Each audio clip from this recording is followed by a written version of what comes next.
ختم قرآن کی تقریب ہے، اپنے بچوں کو حافظ قاری عالم بنائیں۔ آخری بات، اگر آپ آج لوگ تاج و تخت کے بھوکے ہیں، آج عہدے اور منصب کے بھوکے ہیں، اور رب سے دوستی لگاؤ، رب تمہیں تاج بھی عطا فرمائے گا، رب تمہیں تخت بھی عطا فرمائے گا۔ نبی مکرم نے فرمایا جو اپنی آل اولاد کو دیکھ کر قرآن پڑھاتا ہے، کل قیامت کے دن ان کے والدین کو ایسا تاج پہنایا جائے گا جس کی روشنی سورج کی روشنی سے بھی زیادہ ہوگی۔ اللہ تاج بھی عطا فرمائیں گے، اللہ تخت بھی عطا فرمائیں گے۔ والدین کو اللہ عزت و احترام سے فرمایا ایسا تاج پہنایا جائے گا جس کی روشنی سورج کی روشنی سے بھی زیادہ ہوگی۔ میرے مرشد فرمایا کرتے تھے، اس حدیث کے لفظ من میں عموم ہے، اس حدیث میں حافظ قرآن کا تذکرہ ہی نہیں بلکہ اس حدیث کے اندر اس کی فضیلت ہے جو اپنی اولاد کو دیکھ کر قرآن پڑھاتا ہے۔ فرمایا جو اپنے بچوں کو حافظ بناتا ہے، اپنے بچوں کو حافظ بناتا ہے، کل قیامت کے دن اللہ کہیں گے اللہ کو حافظ بڑا پیارے لگتے ہیں، اللہ کو حافظ بڑے محبوب لگتے ہیں۔ اللہ کہے گا تو نے میرے کلام کو اپنے سینوں میں موزن کیا، اپنے سینے میں تو نے محفوظ کیا، آج تجھے میں قدر احترام دیتا ہوں، آج تجھے میں فضیلت دیتا ہوں۔ اے حافظ قرآن، 10 ایسے بندے جو جہنم کے کنارے پہ کھڑے ہوں گے، جن پر جہنم کا فیصلہ ہو چکا ہوگا، جو اپنی بدعملیوں کی وجہ سے، اپنی نافرمانیوں کی وجہ سے، اپنی گناہوں کی وجہ سے جہنم کے کنارے پہ کھڑے ہوں گے۔ اللہ حافظ کو عزت دے گا، اللہ حافظ کو اکرام دے گا، اللہ حافظ کو اکرام دے گا۔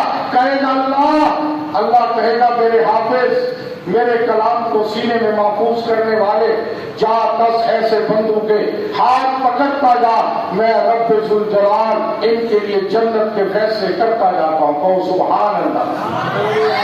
اپنے بچوں کو حافظ قرآن بناؤ گے نا، دینی مدارس سے محبت کرو گے نا۔ اس وقت بڑی ضرورت ہے، اس وقت میڈیا ٹرائل چل رہے ہیں کہ لوگوں کے دلوں میں علماء دینی طبقے مدارس کے خلاف نفرت بٹھائی جائے، تاکہ لوگ مدرسے کی معاملت نہ کرے، تاکہ لوگ دین کی معاملت نہ کرے۔ رب محمد کی قسم، اگر آج کوئی دین کے محافظ ہے تو یہ علماء، یہ مولوی، یہ اسلام کے قلعے، یہ مدرسے ہیں۔ اگر آپ کو آج دین کی یہ جتنی بہاریں نظر آ رہی ہیں، یہ چاروں طرف یہ مساجد آباد ہے، جو مصلے پہ کھڑے ہو کر آپ کو قرآن سناتے ہیں، یہ مدرسے کا صدقہ ہے، یہ مولوی کا صدقہ ہے۔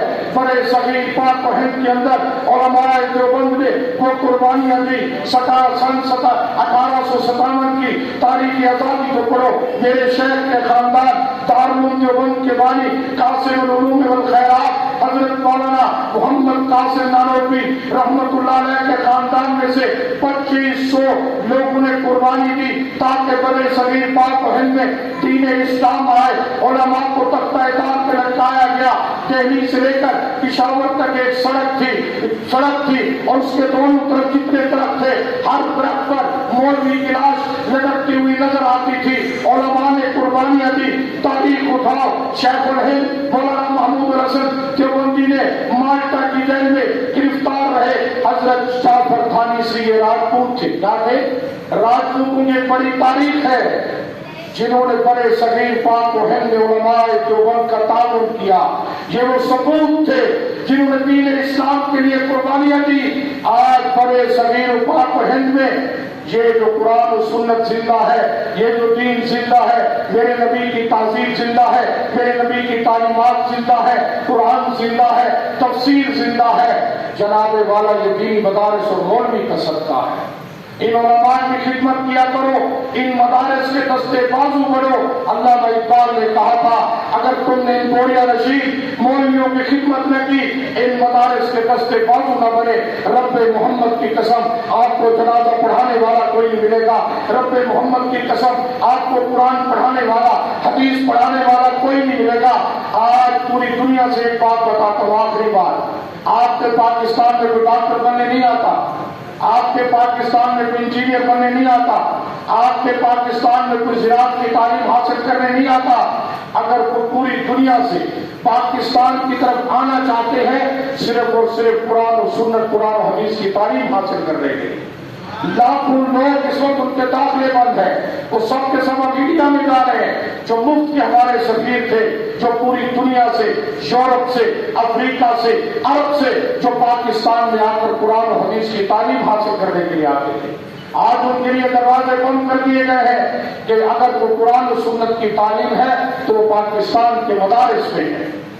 تو میرے بھائی و دوستو، ان دینی مدارس کے ساتھ محبت کرو، اپنے عطیات، زکوٰۃ، صدقات ان دینی مدارس میں جمع کراؤ۔ اگر آپ نے ان دینی مدارس کا تعاون نہ کیا، ان کے دستے بازو نہ بنے، تو جناب والا آپ کو دین کا نام و نشان نہیں ملے گا۔